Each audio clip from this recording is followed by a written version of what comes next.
વિદ્યાર્થી મિત્રો, તો અત્યારે હું રક્ષા શક્તિ સ્કૂલ ચલાલા ખાતે આવેલ છું અને આપણી સમક્ષ મહેશ સાહેબ છે, જે અત્યારે સ્કૂલના સંચાલક શ્રી છે. જે સાહેબ છે એની સાંભળશું. તો સાહેબ, આપ થોડીક વધારે માહિતી આપજો કે સ્કૂલ વિશેની. આ રક્ષા શક્તિ સ્કૂલ યુગ નિર્માણ ગાયત્રી પરિવાર ટ્રસ્ટ સંચાલિત સ્કૂલ છે.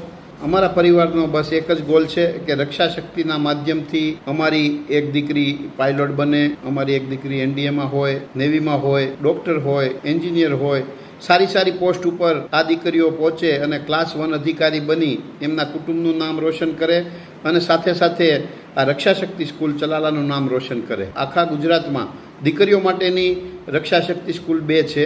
એમાંની આ રક્ષા શક્તિ સ્કૂલ ચલાલાની અંદર આવેલી છે, જેમાં 10.5 એકર જમીનની અંદર માત્ર દીકરીઓ માટે જ રહેવા જમવાની વ્યવસ્થા, હોસ્ટેલની સુવિધા અને નાવા ધોવા માટેની વ્યવસ્થા, એમના કપડાની વ્યવસ્થા, કપડાં ધોવરાવી આપવાની વ્યવસ્થા, વાસણ ધોવરાવી આપવાની વ્યવસ્થા, આ તમામ વ્યવસ્થાઓનું પૂરેપૂરું નિરીક્ષણ કરી અને એક પણ દીકરીને એક પણ મચ્છર બી ન કરડે એવી વ્યવસ્થા આ સંસ્થા દ્વારા કરવામાં આવી છે.